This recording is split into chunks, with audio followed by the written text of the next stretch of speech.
This is 5 on 20 News, where the news is up to the minute, and the newscasters are up to no good with Nick Cerami and Aniz Quintella. Coming to you live from our studio in downtown Tucson. First, the local headlines. It looks like we've got some good news for Arizona's economy. Two Arizona State University economists say that the state should see continued job growth and lower unemployment over the next year. Economics professor Lee McFeeters says that Arizona should be able to create 81,000 jobs next year after gaining 76,000 jobs so far in 2016. McFeeters also addressed the increase in minimum wage, which was raised by a referendum in last month's election. He said that the increased wage will reduce turnover, which reaches as high as 75% in industries like food and retail. But McFeeters cautions that this growth could be interrupted if Donald Trump follows through on his plans to exit NAFTA, the 90s-era trade deal that eases trade between Mexico, the U.S., and Canada. Being a border state, Arizona benefits from the ease of trade created by NAFTA.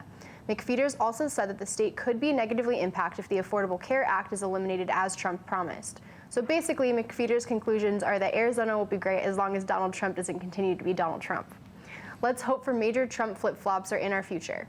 If the past few weeks of backtracking on everything he said in the past is any indication, this is extremely likely. It's just another strange twist in a series of baffling events. We'll be better off if the president breaks his promises than if he keeps them. So we know the cheery news about Arizona's economy could come to a crashing halt if Donald Trump implements a strategy to deport millions of undocumented workers across the country. And here's how that would work. A 10-point immigration plan on Trump's transition team website outlined how he could actually carry out his ill-prepared idea. They say that Trump can use an executive order to redirect the Department of Homeland Security to focus on immigration issues, which is legal. If Trump took this route, then the law would not need to be approved by Congress, the one thing currently standing in his way. The plan also described removing more criminal immigrants who are in the country. But Stephen Yale Lower, a professor at Cornell Law School, said that the changes would be extremely expensive as it would require a vast expansion of immigration courts and detention facilities. As of now, the nation's detention centers can only hold 41,000 inmates of the more than 500,000 people waiting for an immigration court backlog. With Arizona being a state with a slew of privately run detention facilities, there is sure to be lots of openings for low-paying detention guard positions, so maybe we will see a boost in employment after all. And Nogales police officers have discovered 350 pounds of meth crossing the border. This is the second largest seizure of the drug in the Tucson area. Officials found $1 million of meth buried among Chinese vegetables, which are arguably more unsafe than the actual drug. Officers arrested a 51-year-old Mexican man who was driving the semi-truck with meth stashed beneath the floor of the truck's trailer. The arresting officers spent the next 14 hours cleaning the patrol car and ripping out their tooth fillings because Obama was listening. And now, Madison reports from Wilcox, where the water supply is straining to meet the needs of both residents and farmers. This is the view driving into Wilcox at the crack of dawn. The dry heat of southern Arizona grows more than just cacti. The higher elevations contain a deep, well-drained soil that nurtures crops like corn, lettuce, beans, and grapes. We are at 4,200 feet or so right here, so we're out of the low desert. At this elevation, the climate is much cooler. That's enough to get farmers and winemakers to move here. The land is cheaper and more profitable for their business. This area was ripe for growth in the wine industry. Wilcox and surrounding cities use a lot of water, leaving many residents in Cochise County, like 77-year-old Wilford Kelch, high and dry. They have a lot of water problems here. Kelch has called this area home for 16 years. His well went dry in 2004, and he couldn't afford to dig deeper. It seems like the problems with these well drillers is it's all about the price. Hydrologist Tom Meixmer says most areas in Arizona have an active groundwater management that restricts new pumping. But Wilcox is not one of those areas. Which then means wells that were previously fine and productive for either homeowners, cities, or farmers, well, they'll go dry, or they might decrease production from them. And so they might have to drill a deeper well or take other actions to respond to the changes in hydrologic conditions. Some of those actions include changing farming practices and talking to residents to find common ground. I know if a pecan orchard has got to have their water. The livestock's got to have theirs. But still, that doesn't mean we should run it out on the road. Many farmers use flood irrigation in order to water their crops, but one local vineyard named Zapara is looking to change that. We drip irrigate approximately as many inches as it rains here. So we are not depleting the aquifer. Zapara is located in what is known as the Wilcox Bench. Mark Jorvie believes grapevines are the best crop for Arizona because it requires a low use of water. Jorvie moved to Arizona with his wife to begin harvesting in their backyard in 2012. The couple dug their own well to support their home and business. There are some water issues that I think we're going to have to work through in the coming future, but so far so good. We have water. Hydrologist Mike Smir says the rule of thumb is to dig 1,000 feet at a rate of $80 per foot. In an area without regulations, whoever is willing to pay the most will end up getting the water. Well, they told me it was drilled to 400 foot. But while he was getting the deal made, it ran out of water. Kelch was able to pull enough funds from his kids to build his own tank that he now has inside of his home. Others are not so fortunate and will have to move away. For Kelch, the fight for water regulation in the place he calls home continues.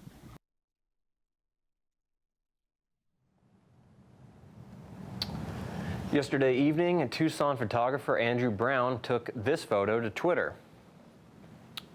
His caption read, quote, "Crazy sunset. Kind of looks like Donald Trump, but it might just be because it's orange."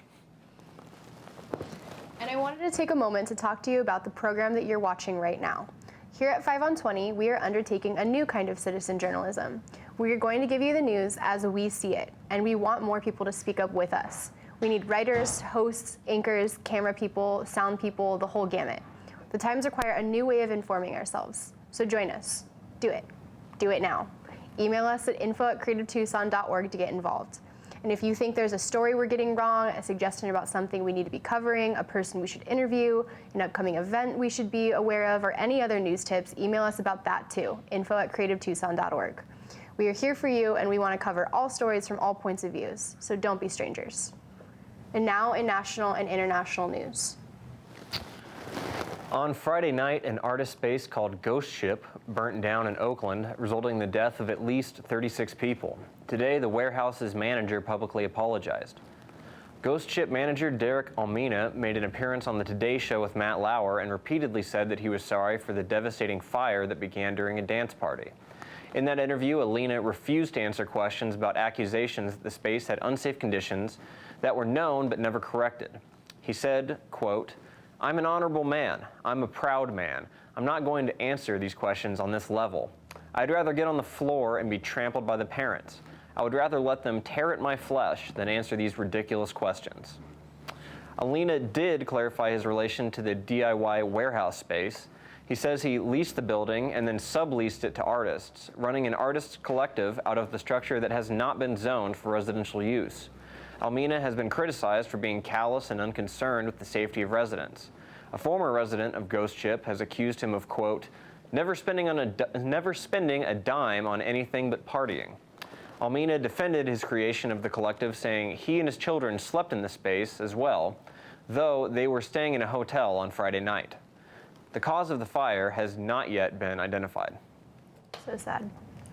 And turns out that the Pentagon buried a study that found $125 billion of waste within its business operations. A confidential memo from January 2015 obtained by the Washington Post showed that the Defense Department had an easy way to cut the $125 billion from the budget without layoffs or reductions in personnel. A panel of corporate executives and consultants from the think tank McKinsey produced the study. They found that the Pentagon was spending nearly a fifth of its budget on unnecessary overhead in the accounting, human resources, logistics, and property management departments.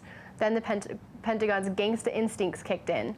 Fearing a cut in their budget, the Pentagon officials buried the report, not wanting to do anything silly like save money. While some military leaders hoped to transfer the savings to troops and equipment, Pentagon leaders ended up letting fear take over and put a bullet through the back of the report's head. The Pentagon made restrictions on the study's findings and banned it from being replicated in other studies. They also made the advisors sign an agreement that the findings wouldn't be released to the media, a condition of the group's $2.9 million contract.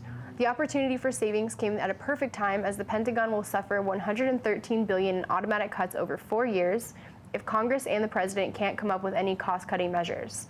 Previous studies into Pentagon finances had begun under former Defense Secretaries Robert Gates and Chuck Hagel, but they didn't stick around long enough to see them through, and the studies were abandoned. The advisors focused on the huge sums paid for private contractors in all branches of the military. One egregious example of overspending was the nearly 200,000 full-time contractors employed by the Army. The combined spending exceeded the Departments of State, Agriculture, Commerce, Energy, Housing, and Urban Development altogether. Of course, if this type of waste occurred in a government department such as the HUD or Energy departments, Donald Trump's Twitter would have exploded into a supernova. Instead, the president-elect has so far been silent on the issue, instead spending his time criticizing Alec Baldwin's role in the shadow. First, he cost you any hope for the future of our country. Then he cost you any feeling of connection with middle America. Now, Donald Trump will cost American taxpayers about $500,000 per day. New York Mayor Bill de Blasio is requesting $35 million to cover the protection of the president-elect while he camps out in his Trump Tower penthouse. CNN previously reported that Trump's protection, which was costing $1 million per day, but de Blasio said that updated budgeting was responsible for the new figure. And Trump will surely claim that he is now responsible for the American taxpayers saving $500,000 per day. De Blasio said that he would send reimbursement letters for the costs from Election Day to January 20th, when Trump will emerge from his hobbit hole to assume the presidency. The high cost is due to the heavy traffic of Manhattan, which makes it more logistically difficult to provide protection because there is heavy foot and automobile traffic. Unfortunately, the costs won't stop once Trump becomes president, since the First Lady, Melania Trump, will remain at the penthouse with their son, Barron. Trump also said that he will frequently return to Trump Tower, with your tax dollars funding his weekend excursions. Well, it looks like the GOP will play the role of Rosie O'Donnell at an Emmy after-party and try to cock-block Donald Trump. House Majority Leader Kevin McCarthy, a California Republican, declined to support Trump's plan to force tariffs on American businesses who move out of the country. Over the weekend, Trump sent out a barrage of tweets threatening the companies with a 35% tariff if they shipped their operations overseas. Economists have criticized the idea as being harmful to the U.S. economy if enacted. McCarthy said that he didn't want to get involved in a trade war. Could this mark the first war Republicans don't want to get involved in? Anyway, he said that the government shouldn't be picking winners and losers and that he believes in the free market. Conservative groups such as the Club for Growth applauded McCarthy's statements, which signaled that Trump may even begin fighting his own party once his presidency begins. In response, Trump tweeted that McCarthy is a weak politician with a very not terrific small penis. And The Apprentice presidential edition continues as Donald Trump taps former presidential candidate Ben Carson as the Secretary of Housing and Urban Development. Consistent with Trump's other picks, Carson has zero experience with government or policy. Carson served as a neurosurgeon before delving into politics, and now he is joining the administration of someone who lacks a frontal lobe. Trump thought about appointing him as Surgeon General, but thought that this could make too much sense. It appears that Carson's only qualification in his condemnation of those living in public housing. On the campaign trail, Carson criticized families living on welfare, saying that this only breeds further dependence. He takes over a department with a budget of $50 million and provides assistance for more than 5 million households, and will soon provide assistance for 5 million private equity funds.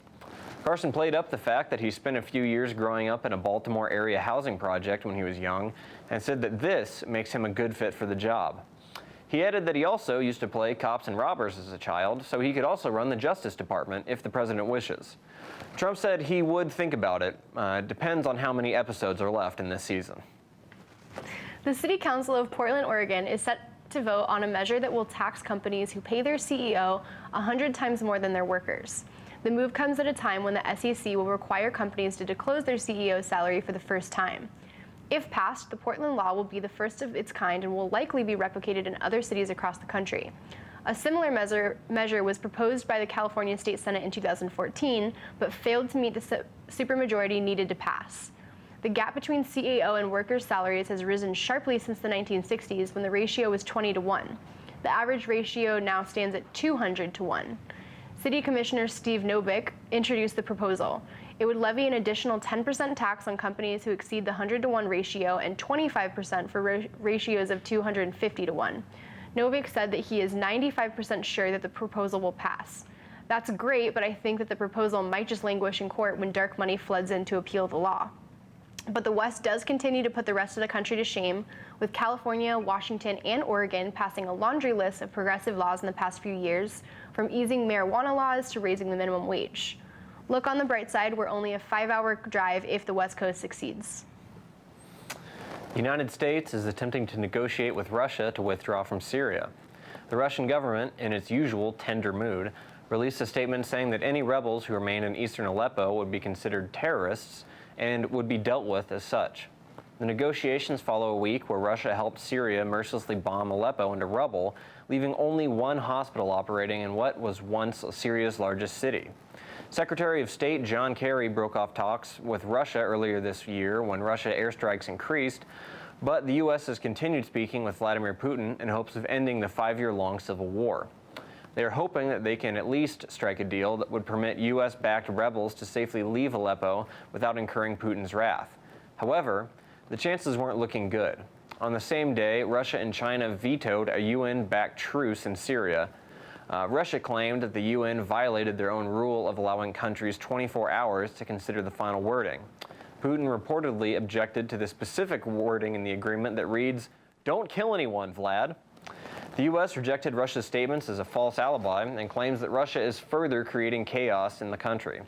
In their official statement, Russia said that a vote should have been postponed for Tuesday or Wednesday when they would be less busy bombing the shit out of Syria. It's a bad time to be a Rohingya. The Muslim minority group, which mainly resides in Myanmar, claim that Myanmar soldiers habitually murdered and raped members of the group. The Rohingya are routinely discriminated against in Myanmar, a small country in Southeast Asia. The government of Myanmar, run by peace activist Aung San Suu Kyi, says that the international community is stoking conflict and that the Rohingya stories are exaggerated. The exodus stems from an event in October where Myanmar government forces burned down an entire Rohingya village. Suu Kyi said that the Rohingya sympathizers were actually the ones who committed the acts in order to provoke anger toward the government. On a news program in Singapore, Suu Kyi said that it doesn't help if everyone is concentrating on the negative side of the situation. She makes a good point, as we should all look at the bright side of genocide. Why be such a downer, world? If burning villages weren't bad enough, a study in the medical journal The Lancet found that the Rohingya are routinely discriminated against across Asia in terms of healthcare. The report also said that the Myanmar government's role in the discrimination could be considered to be genocide or ethnic cleansing. The authors studied the situations of Rohingya in Myanmar along with other Asian countries with Rohingya populations such as Malaysia, India, and Bangladesh. They found that the Rohingya suffered from poor obstetric care and had a higher risk for waterborne illnesses, with diarrhea being the leading cause of malnutrition in Rohingya children under 5. The Rohingya death rate is about double compared to the rest of the population in Myanmar. As a result, the Rohingya are increasingly migrating to Bangladesh, where the Rohingya hope to take over the Pakistanis' role of national pincushion. About 15,000 Rohingya fled to Bangladesh over the past month, most brought by smugglers. There are already up to 500,000 undocumented Rohingya living in Bangladesh, where we can only assume they're being treated kindly. Bengali politicians have begun to respond to the influx of Rohingya, with one politician launching a campaign to make Bangladesh Manhana again. Researchers from Austria say that regular use of C-sections is having an impact on human evolution. A study from the University of Vienna attempted to answer the question of why human pelvises have not grown larger. Having a small pelvis is the reason why a baby cannot fit down the birth canal. According to standard theories of evolution, the pelvis should have grown larger to accommodate. Researchers said that the frequent use of C-sections has inhibited the natural selection that would otherwise take place, and as a result, pelvises have not grown. They said that, left to nature, many of these babies would not have survived their births. As a result, babies that cannot fit down the birth canal have increased from 30 in 1,000 in the 1960s to 36 per 1,000 today. Scientists said that both the mother and the child would not have survived in an era before C-section and that the genes would not have been passed down. They predicted that this trend will likely continue and reminded the public that human evolution is still underway. Their statement provides hope that perhaps one day we'll evolve a brain that doesn't believe in chemtrails, or that Obama is a lizard serpent of the Illuminati, or that rebooting Full House was a good idea. It wasn't. In the only good story of 2016, it looks as though the Bob Dylan Nobel Prize saga is coming to its satisfying conclusion. Dylan reportedly won't be attending the ceremony to claim his Nobel Prize for Literature. In his place, the singer will send punk rock pioneer Patti Smith, who will sing A Hard Rain's Gonna Fall. Well played. For weeks, the Nobel Committee tried to get into contact with the singer, but never had their calls returned. It appeared that Dylan wasn't aware that he won the prize or what the prize was. He also skipped a ceremony at the White House for Nobel winners. With any hope, we'll remember 2016 as being the year that Bob Dylan blew off the Nobel Committee. We just have to get through a few more weeks without any giant catastrophes. And we know that this has been kind of a bleak year in terms of news. So we, as a news station, wanted to take a moment to remember and go over the positive news stories that have impacted us in 2016. There was that. No. Something good had to have happened, right? No, I don't think so. No, okay, there's nothing. No. The ghost ship thing is really, really sad. Yeah, I can't believe that guy's defense. It pretty much sounded like it was completely his fault. Right. And I was reading that he could be charged for anything from involuntary manslaughter, even murder. Do you think those charges are enough or Yeah, too I mean, much? at the very least, I think that sounds pretty reasonable. And up next, this was Nick Cerami And Anais Quintella. for 5 on 20 News. And up next, Anais is going to talk art and millennials with Samantha Bonchino.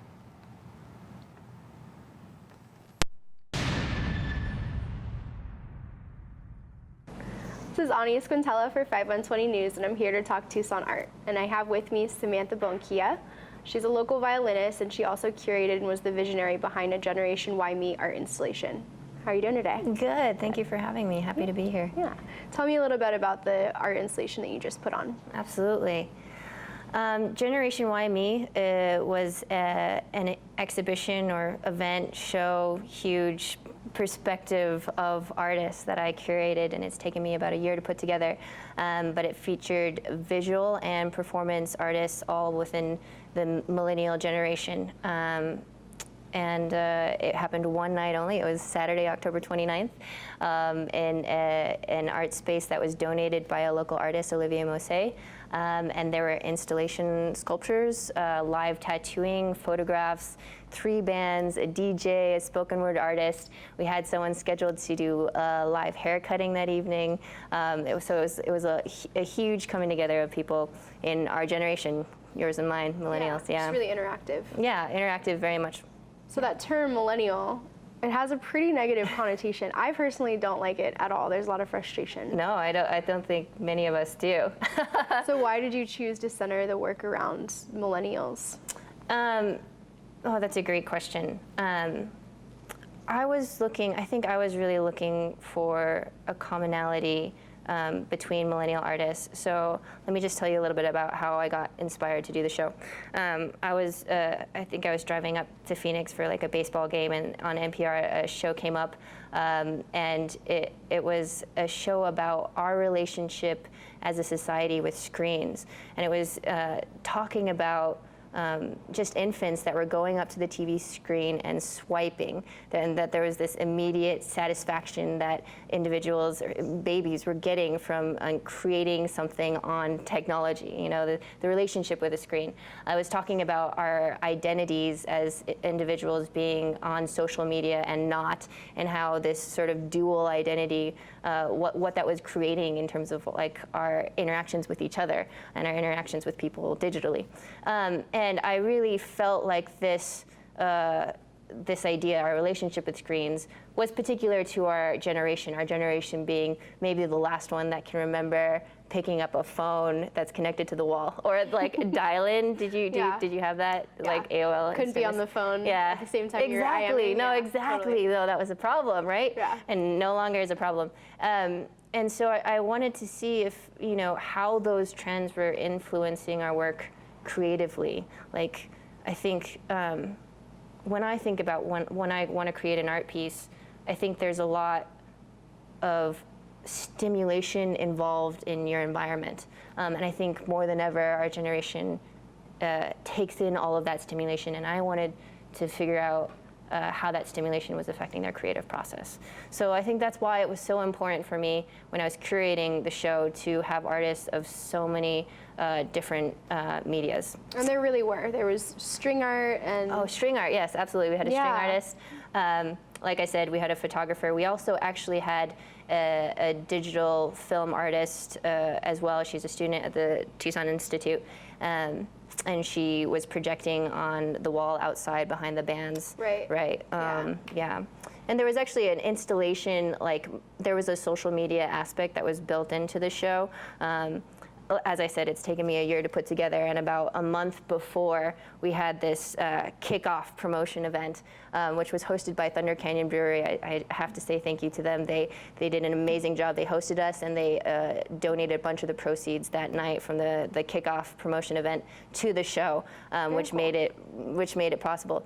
But at that time, it was exactly a month before, we launched this social media live Insta feed thing, Graham.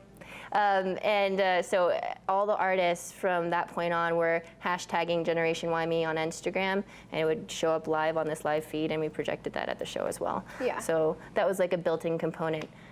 Mostly I wanted someone to walk into the space, and I wanted them to feel that kind of stimulation. Yeah. I wanted the viewer to be inundated in the same way with lots of things going on. So there were a lot of things going on. There were hanging monkeys. There's a hanging monkey installation. I was going to say one Yeah. of my favorite artists was Autumn Bree. She did the really cool kaleidoscope, Correct. social Yeah. anxiety Yeah, inspired exactly. work. Yeah. But it was actually like a turnable kaleidoscope that you could move and see her wax sculptures that she built inside of it. creating a Absolutely. kaleidoscope effect. Yeah, it was a huge kaleidoscope, and she actually made the beads out of resin, and they were like hands and faces and people, and it was it was a commentary on social anxiety, which I think was a theme actually that ended up happening throughout all of the artists. organically, Yeah, so, exactly. yeah. No, you could see, like, even in the tattoo artist, we had a tattoo artist doing live tattooing at the show, but she was also showing her pieces, and her pieces were kind of a combination of her own paintings and album artwork,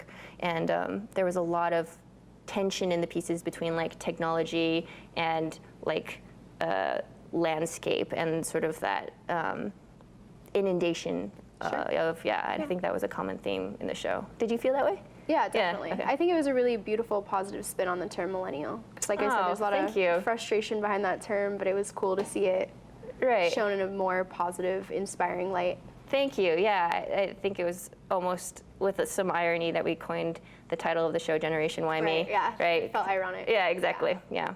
And as a millennial, I'm really happy that you felt that way Yeah. coming to the show. No. So I know a lot of people are really bummed they didn't get to go to the show. Mm. What projects are you involved in now, or what do you have planned for the future?